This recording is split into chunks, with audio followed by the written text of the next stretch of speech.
안녕하세요. 오늘은 세 분의 변호사님을 모시고 인터넷 명예훼손에 대해 알아보겠습니다. 최근 화제가 된 유튜버 찌양 사건을 중심으로 이야기를 나눠보도록 하겠습니다. 네, 인터넷 명예훼손은 온라인 공간에서 타인의 명예를 훼손하는 행위를 말하는데요. 법적으로는 사실이나 허위의 사실을 인터넷을 통해서 불특정 다수에게 공개적으로 알려서 타인의 사회적 평가를 저하시키는 행위를 의미합니다. 맞습니다. 여기서 중요한 점은 사회적 평가가 중요한 부분인데요. 단순히 주관적으로 내가 기분이 나쁘다 해서 모두 명예훼손이 되는 것이 아닙니다.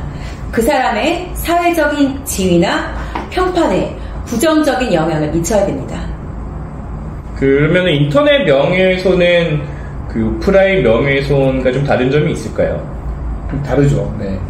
그 내용을 말하는 거는 솔직히 똑같은데 그거의 전파력과 지속성, 그러니까 사라지지 않는다는 점이 굉장히 크게 작용합니다. 그런 부분에서 피해자들 입장에서는 생각보다 많은 피해를 입을 수 있게 되는 거죠. 최근에는 기술 발달로 좀 다양한 형태의 공격들도 좀 있을 것 같은데 좀 달라진 점이 있을까요? 예를 들자면은 이제 좀 주목할 만한 특징들이 있는데, 이제 인터넷 명예훼손이 이제 글뿐만이 아니라 사실 요즘에는 사진이나 동영상 등을 많이 올리잖아요. 그래서 이제 다양한 형태로 이루어질 수 있다는 점, 또 최근에는 이제 딥페이크 기술을 통한 이제 명예훼손도 할 수 있다는 점이 좀 점차적으로 기술의 발전과 함께 달라지고 있는 명예훼손의 특징이라고도 볼 수 있을 것 같습니다. 네, 이번에 찌양 사건이 굉장히 큰 사건이었죠. 여러 가지 형태의 인터넷 명예훼손이 나타났는데 그 중에서 가장 두드러진 거는 일부 유튜버들이 찌양의 사생활을 폭로하겠다 이런 협박들이 좀 나왔던 것 같습니다. 이런 것들 명예훼손을 넘어서 공갈로도 볼 수 있는 그런 행위들로 좀 보여질 것 같은데요. 그러니까 또 이제 일부 유튜버들이 이제 확인되지 않은 사실을 마치 확인된 것처럼 또 루머를 또 방송에서 다루는 것들도 좀 크게 문제가 될 수 있을 것입니다. 그러니까 허위사실 유포에 따른 명예훼손에 해당할 수도 있겠죠. 거기에 관련해가지고 유튜버들뿐만 아니라 관련된 게시글을 쓰는 일반적인 네티즌들도 좀 이슈가 될 수가 있을까요? 네, 물론 그게 좀 큰 문제가 될 수도 있을 것 같은데요. 최근에는 이제 댓글, SNS 여러 가지 방법들을 통해서 그 글들을 퍼나르고 하는 과정에서 모욕적인 표현 그리고 비방하는 표현들을 사용하는 행위들이 많이 발견이 되고 있습니다. 이 부분이 많이 이제 쟁점이 되거나 이슈화 시키려는 목적에서 유튜버들이 많이 활용을 하고 있는데 그런 측면에서 작용하는 게 사실 적시냐 허위 사실 적시냐도 많은 문제가 되는 것 같아요. 실제로 사실을 적시하면 그 부분이 상대방의 명예를 훼손시키면 그것도 충분히 처벌받을 수 있고 정보통신망법에 따른 처벌 기준은 형법보다 강하기 때문에 잘못 대응하면 실형까지 나올 수 있는 사안이 발생할 수 있습니다. 그런 부분에서 단순히 사실을 적시했다고 해서 마냥 도덕적으로 비난받지 않아도 된다, 아니면 나는 정당한 행위를 했다, 이렇게 보기엔 좀 어려운 측면이 있습니다. 좀 헷갈리는 것 중에 하나가 명예훼손은 허위 사실만 처벌된다. 그러니까 허위 사실에 대해서 얘기했을 경우에만 처벌된다. 이렇게 알고 계신 분들도 있는 것 같은데 그렇지가 않나 보죠. 사실관계, 그러니까 정확한 사실을 얘기한다 하더라도 그것이 명예훼손에 해당할 수가 있는 건가요? 그럼요. 네. 만약에 누군가가 유흥업소에서 일했다라고 하는 게 허위 사실이면 진짜 큰 문제고 그것이 설령 사실이라 하더라도 명예훼손으로 처벌될 수가 있는 건가요? 그러니까 다시 정리를 하자면 인터넷 명예훼손은 사실 적시 그리고 허위 사실 적시 두 가지 모두 다 처벌을 받고요. 처벌받는 행위라는 점을 좀 아셨으면 좋겠고, 다만 그 처벌에서 수위가 조금 다르다라는 점에 있어서 조금 차이가 있을 것 같습니다. 인터넷에서 무분별하게 사실 확인하지 않고 정보를 나르는 경우가 좀 있는 것 같습니다. 확인되지 않은 정보, 또 루머를 퍼뜨리는 것은 매우 법적으로도 위험할 수가 있을 것 같습니다. 지인들 사이 단톡방에다가 제가 어떤 사실을 퍼나르는 것도 명예훼손으로 처벌받을 수 있을까요? 네, 그게 만약에 이제 그 구성 요건이 다수의 대상에게 공표하는 내용이고 또 그것이 전파성이 있는 경우에는 충분히 처벌 대상이 될 수도 있다라고 볼 수 있을 것 같습니다. 네, 사실은 원래 별로 궁금하지 않았던 걸 수도 있는데 이게 단순하게 사실이라고 해가지고 이렇게 무분별하게 배포하는 것도 뭐 사실이기 때문에 이거는 공적인 정보다 뭐 이렇게 좀 보호받을 수가 있을까요? 그 공적인 정보를 인지 여부랑 사실인지 허위인지 여부랑 좀 구별할 필요가 있는 것 같아요. 예를 들어서 뭐 연예인은 공인이라고 보고 연예인 공인의 불법적인 일에 대해서 공표했다라고 하면은 그게 사실을 적시한 명예훼손이 될 수 있지만 그 부분은 공인에 대한 정보이기 때문에 당연히 공적인 정보라고 보여질 수도 있죠. 하지만 뭐 일반인들에서 단톡방에서 그냥 공인이 아니고 일반인들이 어제 유흥주점 가는 거 내가 봤어 라는 취지의 멘트를 단톡방에 올렸다 라고 하면 그거를 공적인 정보라고 보기엔 좀 어려울 것 같고, 다만 그런 공적인 정보라고 보이기 어렵다고 하더라도 뭐 비방할 목적이 있었고 그게 사실인지 여부를 가지고 또 단톡방에 올리면 3명 이상이 있는 단톡방이면 다 그 사람들 모두 알라고 올린 거랑 다름없다고 보면 그런 경우에는 당연히 또 사실적시 명예훼손죄가 성립할 수도 있고요. 일반인인 경우에는 함부로 이렇게 어떤 사실에 대해서 퍼뜨리면 안 되겠군요. 그렇죠. 네. 요즘에는 특히 뭐 SNS, 카카오톡이나 라인이나 특히 요즘에는 뭐 인스타 DM, 페북 메시지 이런 것들을 통해서 단톡들이 형성이 되고 다른 사람한테 충분히 표현할 만한 매체들이 엄청나게 많이 있는 상황 속에서 내가 그 정보를 공개할 때 이게 과연 다른 사람들도 궁금해하는 정보인지, 그걸 내가 꼭 말을 해야 하는 정보인지, 그리고 그거에 대해서 충분한 내가 근거나 출처를 가지고 있는지 등에 대해서 좀 고민을 하면서 할 필요가 있는 것 같습니다. 알겠습니다. 명예훼손 피해를 입었을 때 사실 제일 중요한 건 증거 수집이라고 볼 수 있습니다. 해당 게시물 그리고 댓글을 먼저 캡처해야 되는 건 너무 당연하고요. URL도 기록을 해두세요. 그리고 또 사실은 인터넷상의 내용들이 남아있을 거라고 생각하지만 쉽게 삭제될 수 있기 때문에 그 내용들을 조금 바로바로 기록을 하고 신속하게 좀 대응하는 것이 좀 필요할 것 같습니다. 최대한 좀 증거를 먼저 수집해 놓는 게 중요하겠네요. 네, 대응은 추후의 일이지만 증거는 즉시적으로 사라질 수 있기 때문에 증거 수집이 가장 중요하다라고 볼 수 있을 것 같습니다. 네, 그 플랫폼 같은 데다가 삭제도 요청을 할 수가 있을까요? 요즘엔 생각보다 잘 게시 중단 형태로, 삭제라기보다는 게시를 중단해서 안 보이게 하는 형태로 많이 잘 해주거든요. 생각보다 잘 해줍니다. 그래서 네, 많은 그 대형 플랫폼에서 보면은 그걸 담당할 담당자들을 따로 두고 있고, 저희가 신고를 했을 때 그에 합당할 만한 그 합리적인 이유가 있다고 판단될 경우에는 그런 명예훼손 신고 기능 등을 통해서 이런 문제들을 해결해 주는 것으로 알고 있습니다.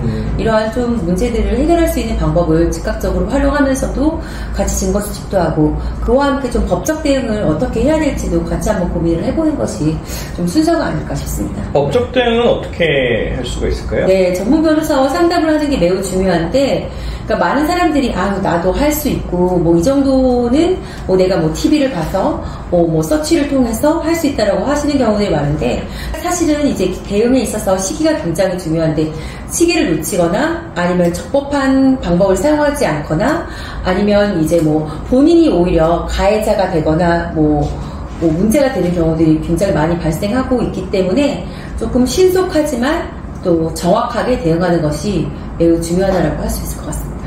특히 SNS나 포탈, 그 다음에 그 게시물이나 명예훼손의 글이 올라간 장소 등에 대해서 이루어질 수 있는 절차들이 다를 수 있거든요.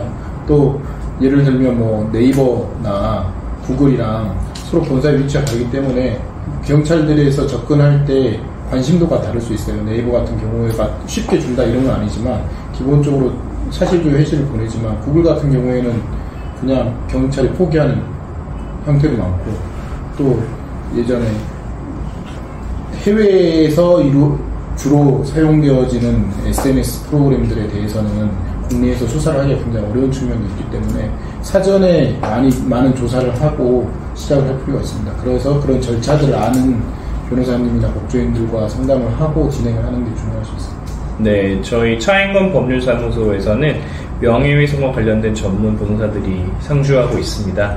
관련된 문의가 있으시면 언제든지 편하게 연락 주시길 바랍니다. 사실 요새는 주변에서도 우리가 쉽게 찾아볼 수 있을 정도로 많은 분들이 유튜버라든지 인터넷 방송들을 하고 있는데요. 즉 사실은 그들은 어떻게 보면 일반인보다 더 큰 영향력을 가지고 있기 때문에 또 책임감도 필요하고 또 사실은 콘텐츠 제작자라고도 볼 수 있어서 그 콘텐츠 제작에 있어서의 여러 재반 법적인 이슈들이 있다는 점에 대해서 조금 주의해야 될 필요가 있습니다. 그런데 이제 그런 부분들에 대해서 법조인 변호사들과 상담이 필요한 부분들은 명예훼손의 구성 요건이라는 게 허위 사실을 적시했냐 그렇게 근데 그런 부분 외에 비방의 목적이 있었느냐 이런 부분들로 또 방어할 수 있는 부분들이 있기 때문에 물론 처음부터 말을 좀 정제된 상태로 하는 게 중요하지만 그런 부분들이 이루어졌고 그거에 상대방이 또 문제를 제기한다고 하면 그분들에 대해서 법적인 절차 검토를 해서 대응을 할 필요가 있다고 생각합니다.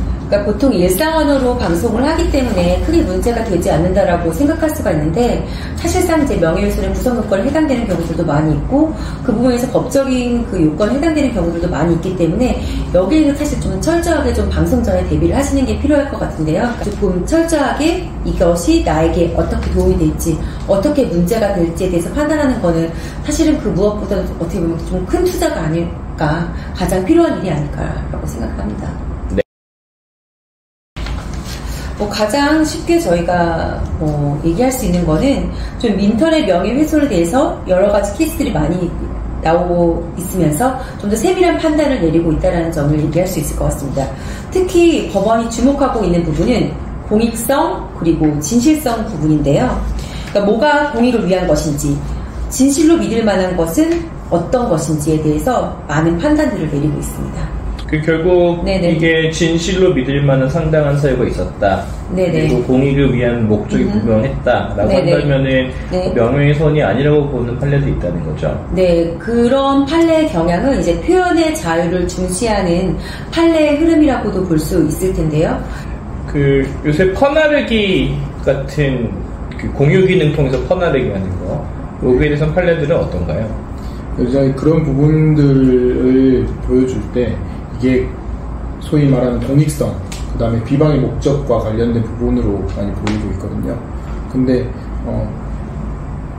퍼나르기를 하는 것 자체가 이 사람이 공익적인 목적을 위해서 퍼날랐다라고 보기에는 조금 어려운 측면이 일반적으로 이해될 수 있어서 그런 부분들에서 조금 엄벌에 처하는 취지의 그럼 제가 직접 쓴 게 아니라 그냥 퍼나른 건데도 불구하고 처벌될 수도 있는 건가요? 그렇죠. 네, 충분히 가능합니다. 2019년에도 이제 페이스북에서 이제 글을 공유한 것에 대해서 대법원은 이제 허위 사실을 공유한 사람한테도 이제 명예훼손 책임을 인정을 해야 된다라고 판단한 사례가 있었습니다. 네. 요새는 명예훼손 피해자들에게 손해배상을 인정해주는 이런 일이 좀 많아지고 있다고 들었어요. 네, 그럼요. 사실은 이 피해가 점점 더 커지고 있고 악의적인 허위사실 유포에 따른 피해는 정말 사실은 어떻게 보면 천문학적인 금액이라고도 볼 수가 있거든요. 그러니까 그렇기 때문에 이런 정신적인 고통이 크다라고 했을 때는 이 정신적인 고통에 따른 이제 위자료 금액 산정도 점점 좀 높아지고 있는 추세입니다. 네, 이제 명예훼손 사건에서 위자료의 산정이 굉장히 중요한 게 명예훼손을 당했다고 해서 내가 적극적으로 입은 손해를 산정하는 게 굉장히 어렵거든요. 실질적으로는 이제 위자료 혹은 정신적인 손해에 대해서 그거를 산정을 해가지고 판단을 하게 되는데 그 부분을 법원에서 이제 판단을 하게 되고요. 이 법원에서는 그거를 판단할 만한 객관적인 근거들을 정황이나 이런 것들을 많이 요구를 하게 됩니다. 오늘 이렇게 전문 변호사님들과 함께 인터넷 명예훼손에 대해서 알아봤습니다. 찌영 사건을 통해서 얼마나 인터넷 표현에 대해서 일상생활에 큰 영향을 미칠 수가 있는지 그리고 그에 따른 책임이 얼마나 큰지 중요한지 다시 한번 깨닫는 계기가 되었는데요. 네. 명예훼손이 이제 사실 남의 얘기가 아니라고 생각이 드는데 왜냐면 우리가 사실 일상적으로 거의 매일 핸드폰을 들고 유튜브를 하고 그리고 뭐 SNS를 하고, 그리고 타인과 의사소통하고 있는 방법들이 사실은 이런 전자적인 매체로 이루어지는 것이 일상인 것 같습니다. 그렇기 때문에 나도 인터넷 명예훼손의 가해자이자 또 피해자가 될 수 있는 사항이 언제든지 발생할 수 있다는 점에 조금 유념을 하시고, 피해가 발생했을 때는 그에 대한 즉각적인 대응, 그리고 내가 혹은 피해를 준 가해자가 됐을 때는 이에 걸맞는 어떻게 책임을 질 건지에 대한 방법적인 대응이 좀 필요할 것 같습니다. 또 최근에 그 경계선상에 있는 직역들이 많이 생기고 있어요. 뭐 유튜버라든가 인플루언서 같은 직역들이 생기고 있는데, 실질적으로 그런 직역에 있는 사람들이 구체적으로 소속사를 가지고 하는 경우 조금 더 방어적 준비가 잘 될 수 있지만, 단독으로 행동을 하시는 분들이 뭐 자신의 활동을 하다가 뭐 이런 피해를 입었는데 자기가 가지고 있는 팔로워나 구독자의 수가 걱정이 된다면서 스스로 자신의 감정이 아파지고 병이 드는 거를 이렇게 내버려 두는 케이스들이 있는 것 같아요. 꼭 그렇게 하실 필요 없이 그런 부분들에 있어서는 뭐 전문가의 상담을 받는다거나 변호사들과의 상담을 통해서 적절한 대응 방법을 구하는 것도 굉장히 필요한 절차라고 생각이 됩니다. 네, 오늘 이렇게 인터넷 명예훼손에 대해서 알아봤는데요. 오늘 콘텐츠가 마음에 드셨다면 좋아요, 구독 꼭 눌러주시기 바라겠습니다. 지금까지 차인건 법률사무소였습니다. 감사합니다.